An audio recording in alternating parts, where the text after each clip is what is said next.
I believe that this nation should commit itself to achieving the goal, before this decade is out, of landing a man on the moon and returning him safely to the Earth. No single space project in this period will be more impressive to mankind or more important for the long-range exploration of space.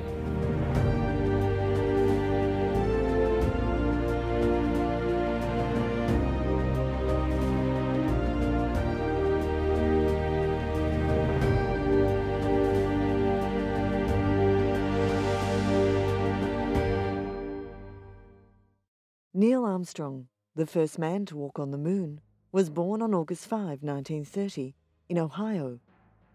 He was a quiet but determined man, holding various positions throughout his career, including aerospace engineer, US Navy pilot, university professor, and of course astronaut. He developed a fascination with flight at an early age and earned his student pilot's license when he was 16, before he even had a driver's license. In 1947, Armstrong began his studies in aeronautical engineering at Purdue University on a US Navy scholarship. His studies were interrupted in 1949 when he was called to serve in the Korean War. As a US Navy pilot, Armstrong flew 78 combat missions. He left the service in 1952 and returned to college, completing his degree. He met his wife, Janet Sheeran, while in college. The couple married in 1956 and soon added to their family. Son Eric arrived in 1957, followed by daughter Karen in 1959. But sadly, Karen died of complications related to an inoperable brain tumour when she was just 3 years old.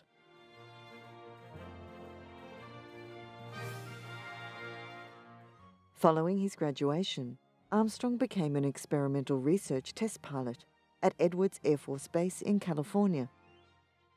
Many of his colleagues praised his flying skills as well as his engineering ability. When Armstrong heard that the National Advisory Committee for Aeronautics was seeking applicants for its space program, he became more and more excited about the prospects of both Apollo and the chance to explore a new flying frontier. He applied and was selected as an astronaut.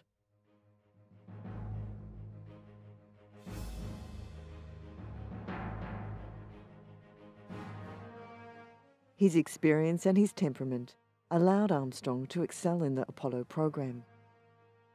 It was no surprise that a management meeting in March 1969 determined Armstrong would be the first person on the moon.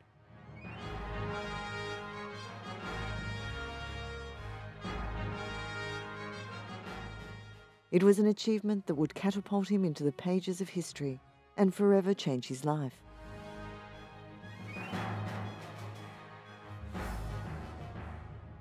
But it was a long road to the moon full of courage, glory, drama, and tragedy.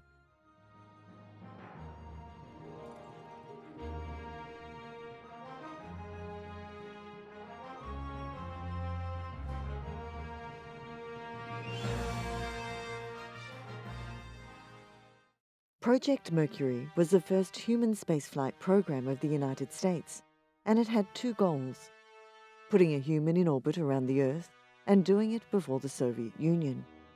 It succeeded in the first, but not the second. This was followed by Project Gemini, which achieved 10 manned flights for the US between 1965 and 1966. Gemini supported the Apollo moon landing program, perfected orbital maneuvers, and the spacewalk. Apollo, the program designed to land humans on the moon and bring them safely back to Earth. 32 astronauts flew missions.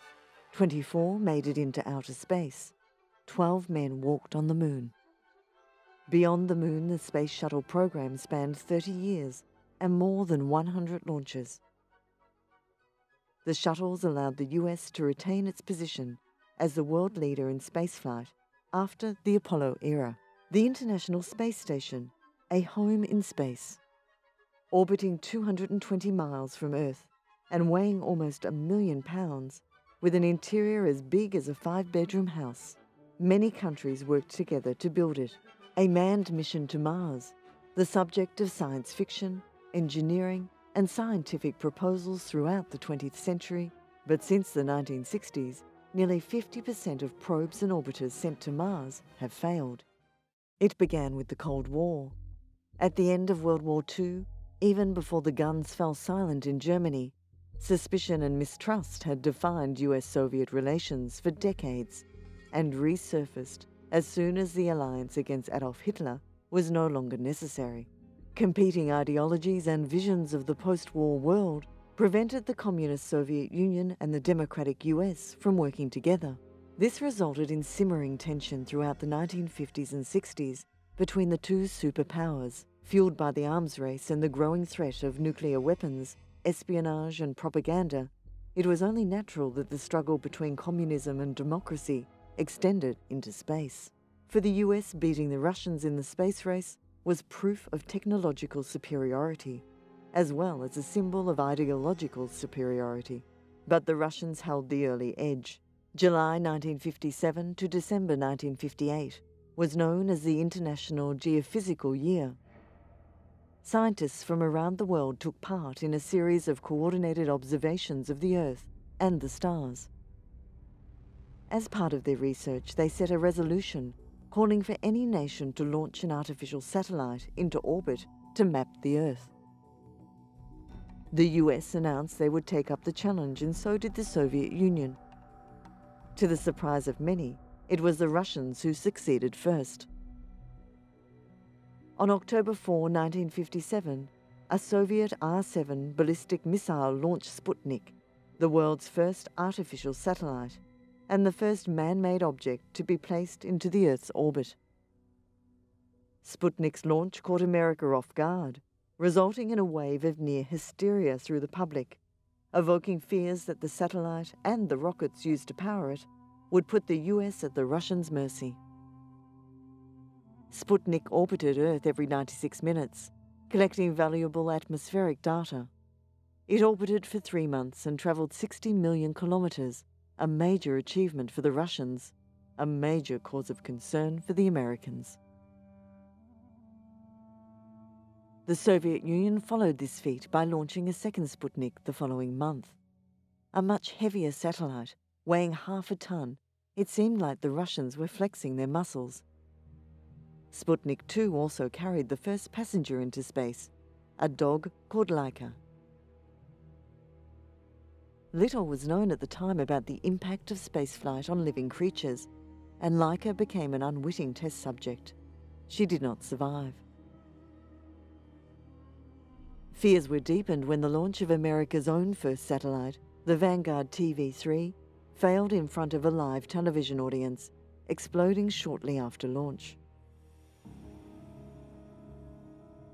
It was a humiliation for the United States. It wasn't until 1958, with the launch of the Explorer 1, that America managed to put a satellite into orbit. The space race was on.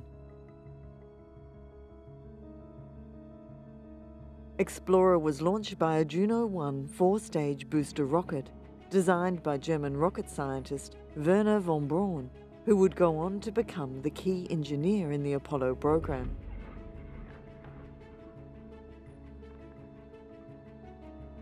The failure of Vanguard led to von Braun and his team being given the go-ahead with Explorer, their success an early turning point for the US. With its characteristic spinning section to stabilize the upper stages, the Explorer probe included a radiation detector, which would go on to discover the dense radiation belts surrounding the Earth.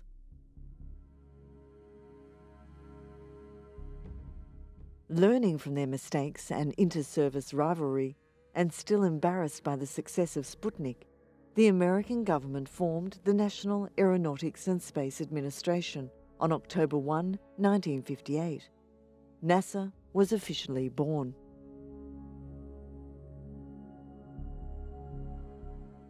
In 1959, the Soviets would achieve another first. They launched Luna 2, the first space probe to hit the Moon. 1 month later, Luna 3 returned the first images of the dark side of the Moon.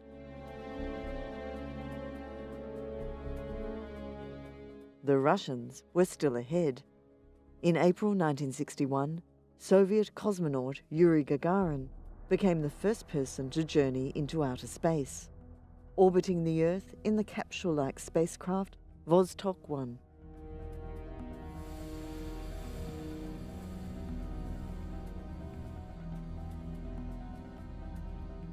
Born in 1934, he began his career in metalwork at a foundry. He was selected for further education at the technical school, where he joined the Aero Club and learned to fly. He became a MiG pilot and in 1960 was selected for cosmonaut training. During his flight in the Vostok 1, Gagarin was promoted to Major. Upon returning to Earth, he was promoted to Hero.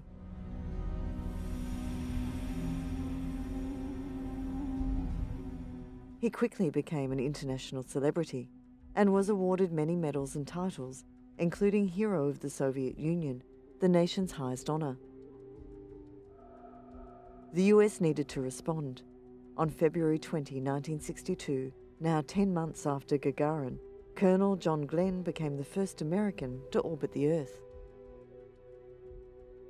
In a flight lasting almost 5 hours, Glenn orbited 3 times. The flight was nerve-wracking. Glenn had to take over the flight manually due to malfunctioning altitude and fuel controls. Upon descent, a sensor indicated the spaceship's heat shield was breaking loose, meaning the craft would incinerate during re-entry. An anxious crowd, including President Kennedy, watched and waited. John Glenn splashed down in the Atlantic Ocean, short of the planned landing zone, but alive. America celebrated. Progress was quick. It needed to be. Often missions were moved forward when the US received intelligence that the Russians would beat them to a particular feat. The race was heated. Each country had their separate programs, rockets and spacecrafts. The US began with Project Mercury from 1959 to 1963. The program included 20 unmanned launches, followed by 2 suborbital and 4 orbital flights with astronaut pilots. Mercury laid the groundwork for Project Gemini and the follow-on Apollo moon landing program. 7 astronauts were initially chosen to pilot the Mercury flights.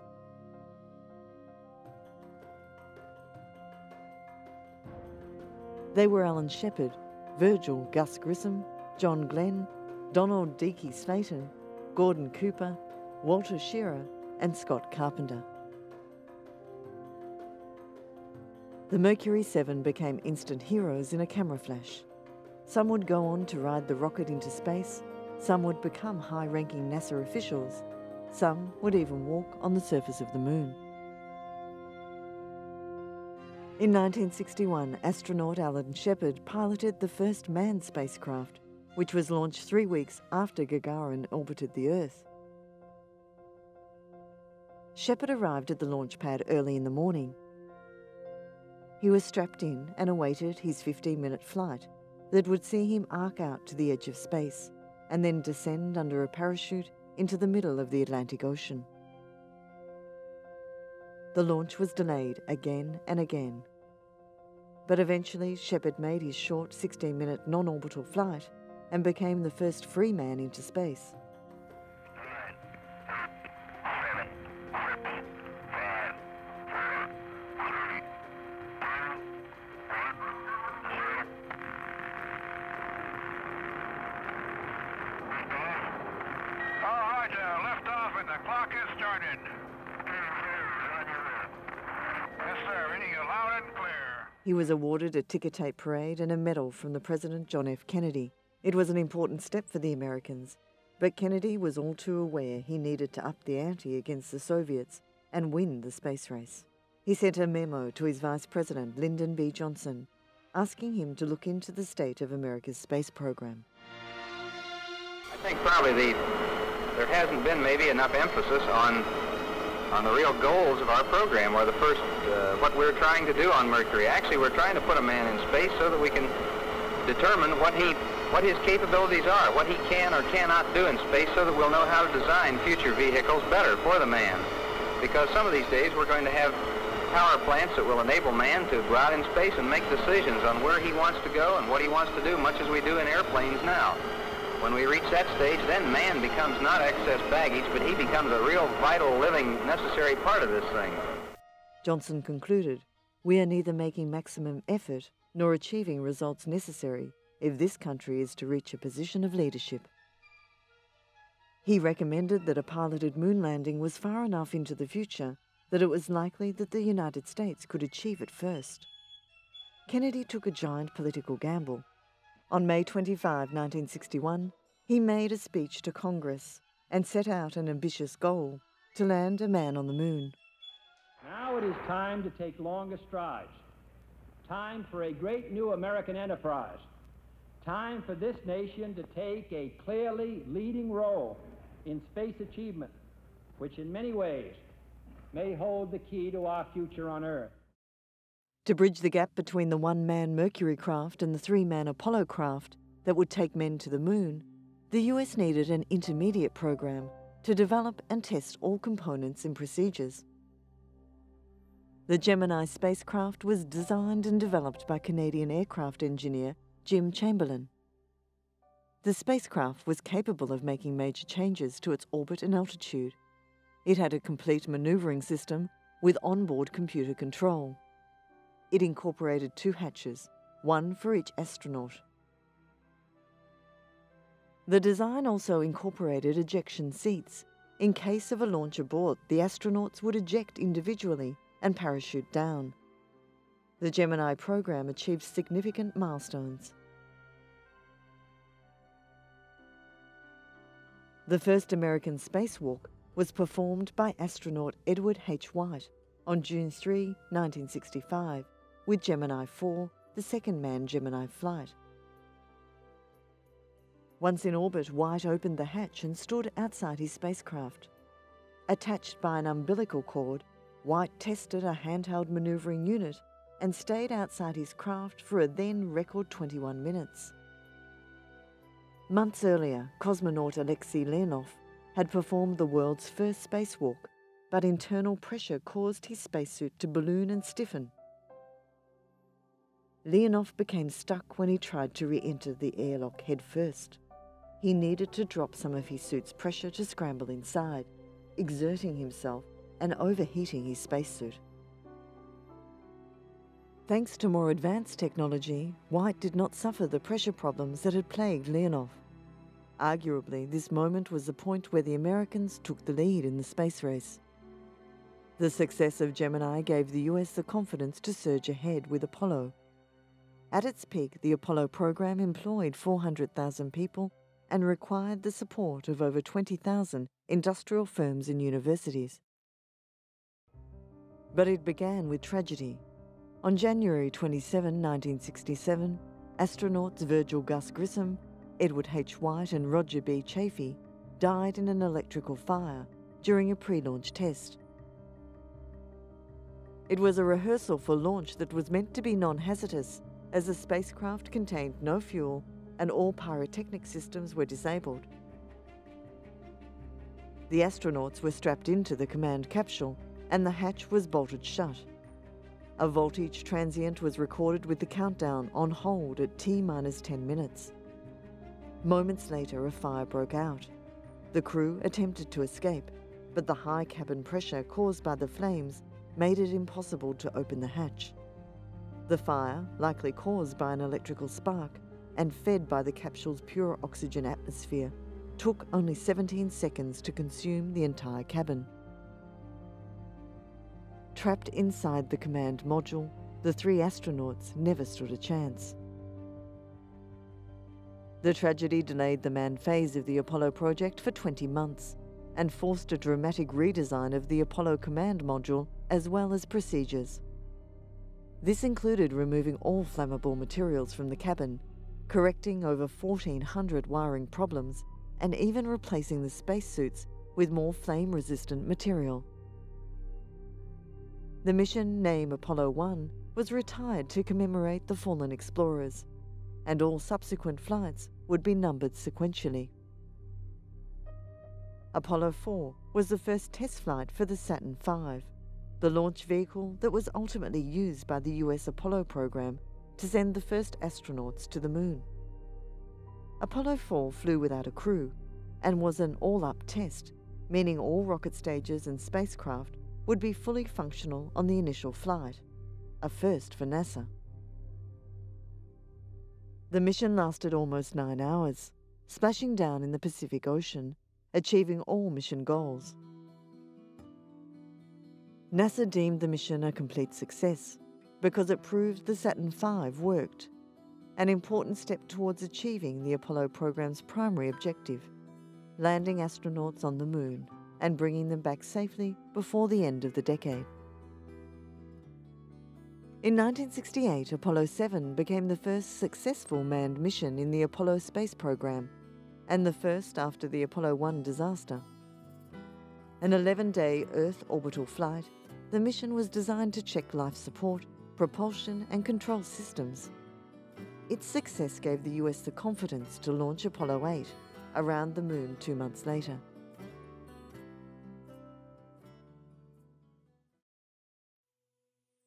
Apollo 8 was the first manned spacecraft to orbit the Moon and return safely back to Earth.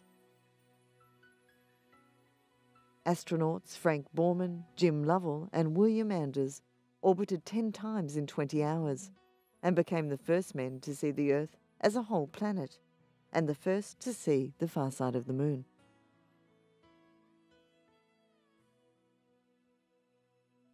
When Apollo 13 launched in April 1970, it was 9 years since the first manned spaceflight and almost a whole year since the historic Moon landing.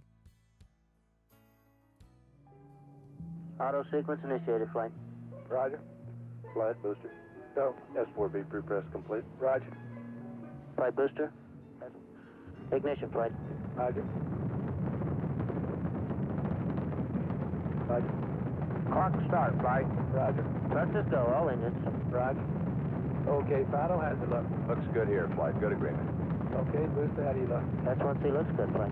Okay, Capcom, we'll go you on the ground. Okay, we'll go at 1, Capcom. Get relieving, flight. Roger.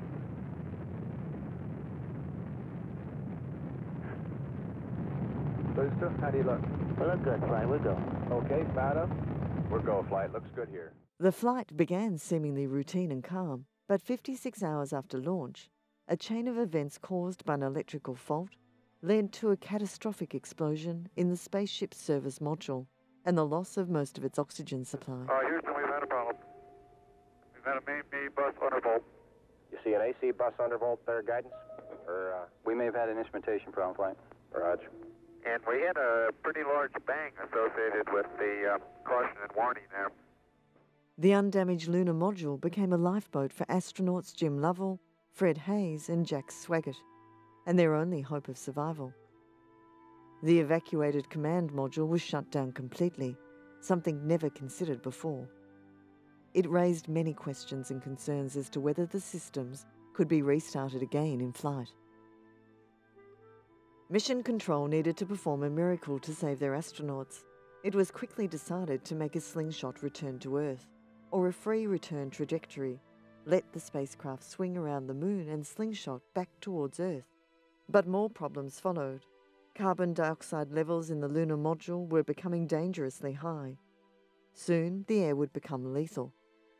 Special devices called scrubbers, which contained filtered canisters that cleaned the air and removed the carbon dioxide, were running out.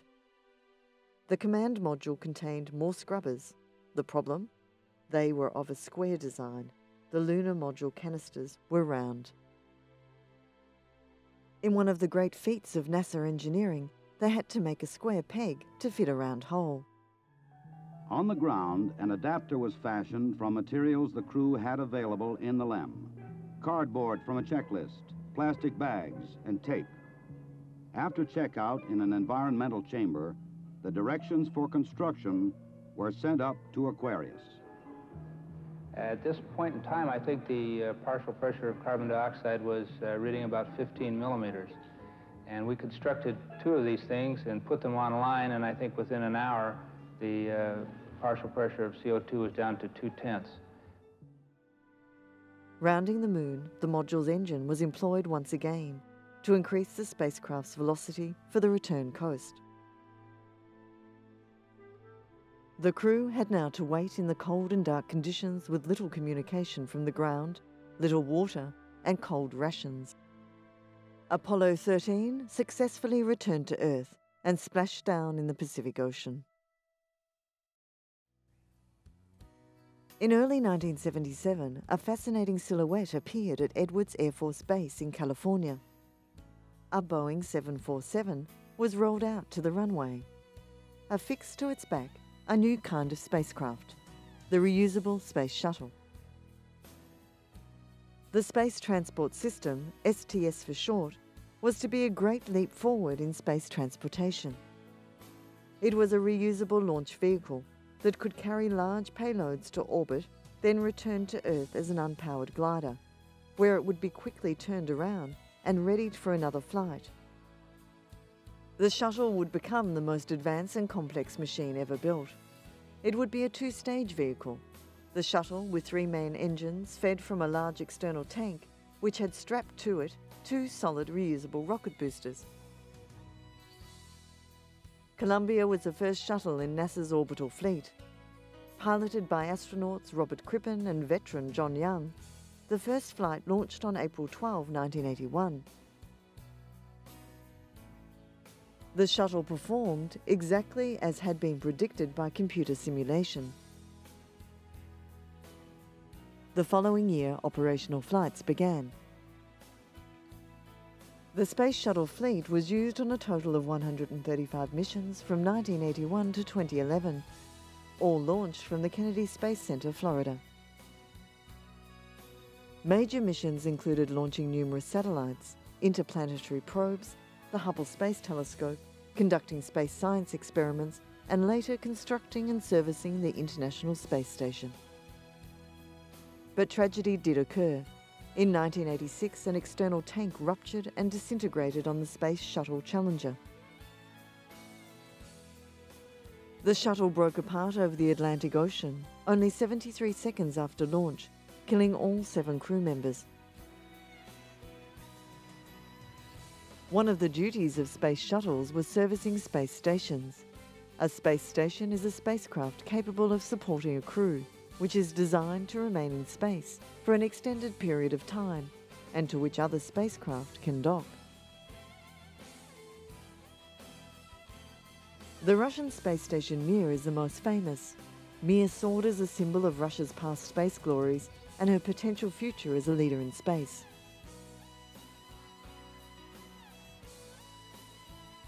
It endured 15 years in orbit, 3 times its planned lifetime.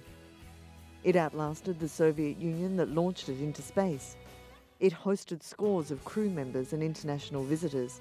It was the scene of joyous reunions, feats of courage, moments of panic, and months of grim determination.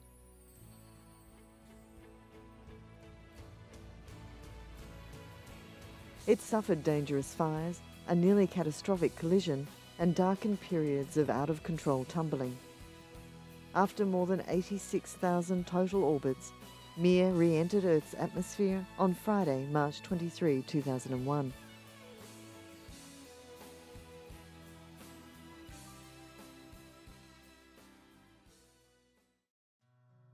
Today, the enormous International Space Station orbits the Earth, a joint program between space agencies in America, Russia, Japan, Canada, and Europe. Plans for what would eventually become the ISS were announced in 1993 by both American and Russian governments. The station is a combination of 3 national space programs: the Soviet Mir-2, NASA's Freedom, including a Japanese science laboratory, and the European Columbus Space Station, which for various reasons failed to materialize, instead becoming absorbed as part of the ISS. The assembly of the International Space Station, a major endeavour in space architecture, began in November 1998. The first segment was launched by a Russian Proton rocket. It provided propulsion, orientation control, communications and electrical power. Components and modules were continuously added to the station until completion in 2011. Many components required manual installation by the astronauts during spacewalks. In all, it took over 1,000 hours of spacewalk activity to install more than 150 additional components. The station is divided into two sections, the Russian orbital segment and the United States orbital segment. Ownership and use is shared by many nations and established by intergovernmental treaties and agreements. The ISS is the 9th space station to be inhabited. It consists of pressurized modules, external trusses, and solar arrays. These arrays turn sunlight into electricity, allowing astronauts to operate the station, conduct scientific experiments, and to live comfortably for months on end. Robotic arms are attached outside. They help to build the station and can also move astronauts around on spacewalks and control science experiments. Expedition 1 was the first long-duration stay on the International Space Station. The 3-person crew stayed aboard the station for 136 days, from November 2000 to March 2001. During their mission, the crew activated various onboard systems, unpacked delivered equipment and hosted 3 visiting space shuttle crews. It was the beginning of an uninterrupted human presence on the station, which continues to this day, 12 years and counting, surpassing the old record held by the Mir of almost 10 years. The ISS serves as a microgravity and space environment research laboratory, in which crew members conduct experiments in biology, physics, astronomy, meteorology, and other fields. It provides a platform to conduct scientific research that cannot be performed in any other way. While small unmanned spacecraft can provide platforms for zero gravity and exposure to space, space stations offer a long-term environment where studies can be performed, potentially for decades. The station is also suited for the testing of spacecraft systems and equipment required for missions to the Moon and Mars. It also allows scientists to study the effects of prolonged life in space on the human body.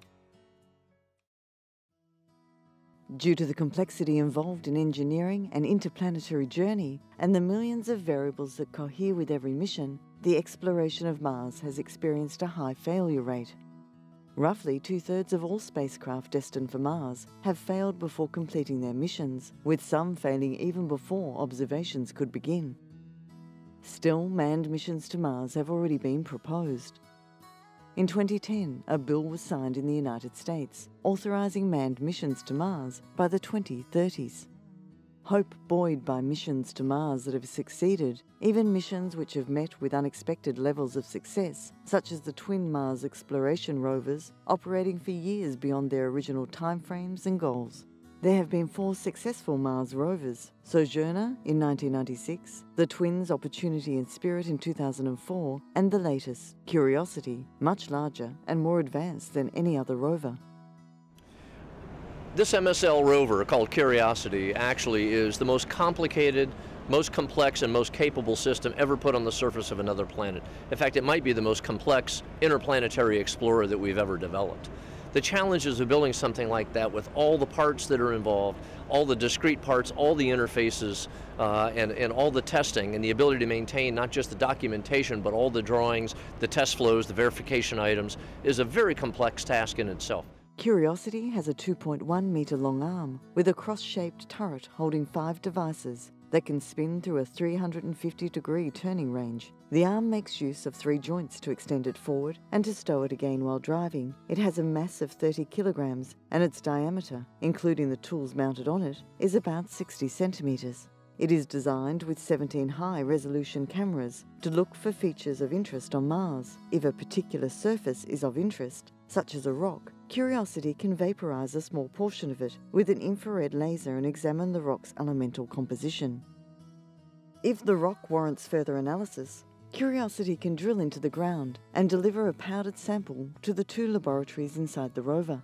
Curiosity was launched from Cape Canaveral on November 26, 2011. It successfully landed on Mars on August 6, 2012, after a 563 million kilometre journey. around 1,000 people gathered in New York City's Times Square to watch NASA's live broadcast of Curiosity's landing on a giant screen. Even US President Barack Obama witnessed the landing, calling from aboard Air Force One to congratulate the Curiosity team. Now roaming the surface of Mars, Curiosity's goals include investigation of the Martian climate and geology, and to assess whether conditions on the planet are favourable for microbial life. The rover also aims to investigate the role of water on Mars and perhaps most importantly conduct planetary studies in preparation for future human exploration. Will we get there? Certainly missions to Mars seem to be the next step after conquering lunar exploration. All inspired by the success of Apollo 11, prior to launch, astronauts Edward Buzz Aldrin, Michael Collins and Commander Neil Alden Armstrong trained and practiced. What they were about to do was unique and dangerous and had the element of the unknown. They had to train for every conceivable situation or event. Engineers, including test pilots, abhorred the unknown. As the launch date approached, the crew were kept in relative isolation for fear of catching even a head cold. One of the most watched events of the 20th century began at Cape Kennedy, Florida, on the morning of the 16th of July, 1969. Donning their million-dollar spacesuits, checking their massive spacecraft as it moved to the launch pad, and the tedious fueling and countdown procedure. It had taken an extraordinary effort to reach this point. 57 humans had already flown into space. 6 had seen the dark side of the moon. Now, if all went as planned, man would set foot on the moon. Pumping tons of fuel per second and generating a thrust of over 34 million newtons, the Saturn V propelled Apollo 11 to the moon.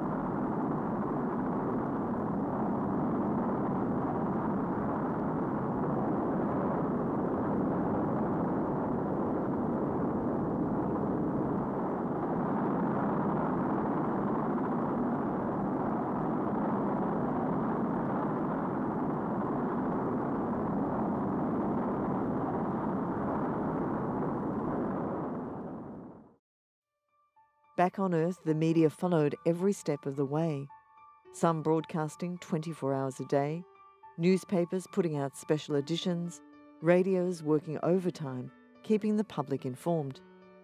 Apollo 11 entered lunar orbit on July 20, 1969, and after 13 revolutions, the lunar module Eagle commenced its descent to the surface. The lunar module neared the landing area in the spot called the Sea of Tranquility, but there were too many boulders and craters to come down safely. They kept flying horizontally, 100 feet off the ground, scouring the moonscape for a smooth place. With fuel running out, Mission Control was concerned with the safety of the crew and the success of the lunar landing. Nearly 240,000 miles from Earth, and with a television audience of 500 million people, Neil Armstrong stepped off the lunar landing module and onto the surface of the moon. We're now in the approach phase, everything looking good. Altitude 4,200. Houston, you're a go for landing, over. Contact light. Okay, engine stop. We copy you down, Eagle. Tranquility Base here. The Eagle has landed. I'm going to step off the limb now. That's one small step for man, one giant leap for mankind. Armstrong ventured out and away from the Eagle, finding movement in the gravity easier than anticipated. He took some photographs of the lunar lander, then proceeded to collect contingency samples of soil in case they had to make an emergency liftoff. Buzz Aldrin then descended the ladder and also set foot on the moon. The two astronauts then commenced their work on the surface, installing instruments and sensors. They planted a US flag and received a call from the White House. President Richard Nixon expressed the feelings of the nation and the weight of the achievement via a phone call to the moon. The astronauts also photographed everything they could, from the condition of the vehicle to the surface features and themselves. After 2 hours and 13 minutes, the astronauts returned to the Eagle, stored their collection of samples, and jettisoned equipment they had finished with. Aldrin also left a small pouch of memorial items on the surface. It contained a message disc, a gold palm leaf, and an Apollo 1 mission patch, in memory of their 3 dead comrades. The crew then rested for 7 hours before beginning their ascent. They lifted off and returned the men to orbit with ease. There they docked with the command module and transferred their valuable cargo of specimens. With the main engine burned, the pioneering astronauts were on their way home. The successful moon landing effectively won the space race for the United States. In years to come, people would look back and remember where they were and what they were doing when they heard Neil Armstrong's immortal words.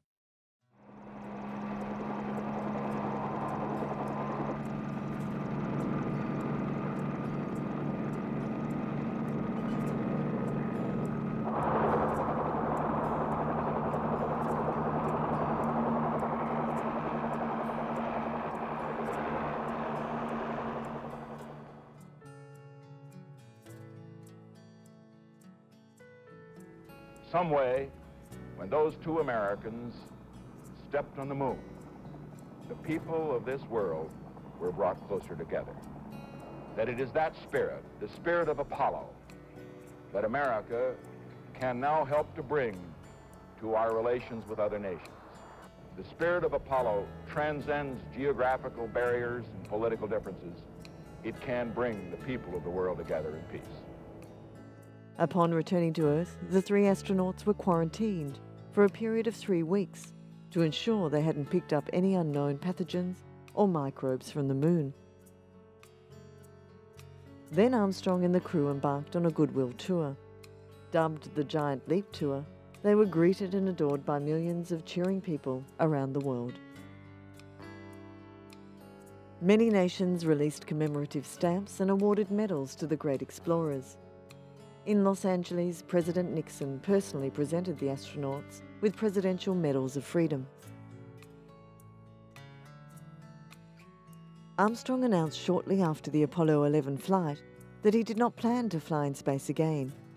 He joined the faculty of the University of Cincinnati as a professor of aerospace engineering, where he remained for 8 years. His views on space exploration were often sought, and he presented speeches to his peers and the public and acted as a spokesman for several companies.